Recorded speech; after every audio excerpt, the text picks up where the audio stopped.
excellent staging. Okay, have you been to St. Louis before? I have. I think I spoke, I spoke at the St. Louis Public Library before. Was anyone there? So Can you like confirm? there was a lady was there. Yeah, so in 2017 I was here, but I think it was a different space then. This is a new space. It's new. No, I mean, I do find it hard to synopsize. At some point I was just saying tomorrow is about love, art, video games, and time, which of course is terribly vague, you know? So I'd have to add some more things. You know, it's a story of these two kids, Sam Mazer and Sadie Green, who meet in a train station. And no, actually, yes, they meet in a train station, but they actually meet in a hospital gaming room. And anyway, I've done about 50 cities now, I think, and I've been on the road talking about it for 2 years, and I still don't find the book terribly easy to synopsize, you know? I think it's part of its beauty is that, like, for me, whenever I struggle with that in trying to sell it to a customer, I'm like, this is what's so hard is that you're gonna encompass so much. Like, you'll have something to talk about and you'll pick up different things. Like, you have to have this. Right. I mean, the truth of it is, you know, I understand people's resistance to it because it doesn't sound that great to me. You know? Do you really want to read? You just dissed your own book. Well, there's a difference between saying that it doesn't sound that great. Like, I understand, like, that people were not looking for what, you know, a great platonic love story set in the video game industry of over 30 years. You know, like, that wasn't something that people were craving. You know, it doesn't seem, you know, it's not a book that you sell on, this is the thing that's gonna happen that you really wanna see, you know. And I think the beauty of it is you do talk about it differently depending on who you're speaking to, you know? Yes, and then I feel like everybody, no matter what, has this reaction of, I don't know if you get to hear this, but everybody has a reaction to us of like, I did not wish to be perceived in that way. Because I think you cut in there. It's rough, thank you, but it gets you.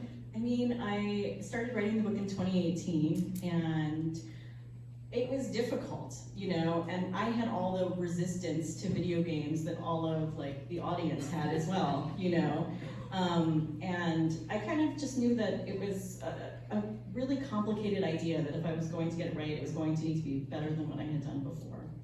And, you know, I wrote the bulk of it during 2020, and you know, we all kind of like forget that COVID happened in certain ways, but it's largely this unprocessed trauma that we all share, which of course makes it very interesting. And you know, for me, the thing about COVID was that it was a terrible time for everyone in the world, but it was kind of a good time to be a writer, you know, because in a way when you write fiction, you can travel to places beyond where you currently find yourself. But anyway, I started writing the book again, you know, in maybe, you know, April of 2020. And I just thought to myself, like, if there's no publishing, you know, if all of us, if there's no world, you know, if I never publish another book, I just want to get these two kids off this, like, train platform. I just want to solve the story. So in a sense, the book was written more for me than anything probably since my first novel. You know, you become very aware that there's an audience after that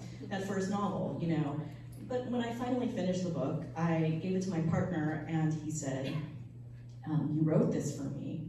And I kind of laughed, and I said, no, I didn't. That's exactly what he was expecting. I said, you know, thank you, I'm glad you feel that way, but I wrote this for me. And then I gave it to my second reader, who is my agent and a very different kind of person. And his voice sounded so shaky, and he said, you wrote this for me. And I said, well, I appreciate that, Doug. But now I've heard this, you know, this same sentiment, like, maybe like 10,000 times, you know, from everyone from, like, Bill Gates did this whole thing we were talking about backstage, where he, like, did this piece and he kind of said, I wrote this for him, you know.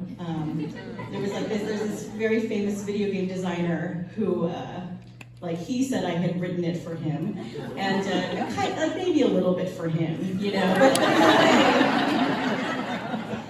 But it's this kind of very flattering thing, and I know what that is, you know. I've always loved, you know, music, like many of us do, But there's that kind of song, and it seems so specific. You know, it's kind of like, you know, maybe like a great Bob Dylan song or something. He's got this weird voice, and you're like, how can this thing that seems so specific, you know, make me feel so much? It doesn't feel like, why does it feel so personal? And I've always wanted to kind of get that quality to my writing, you know, this song that feels like it was sung like for you, you know. I just scared someone. I love that there's more than dozens of readers here tonight. In just this room. In just this area.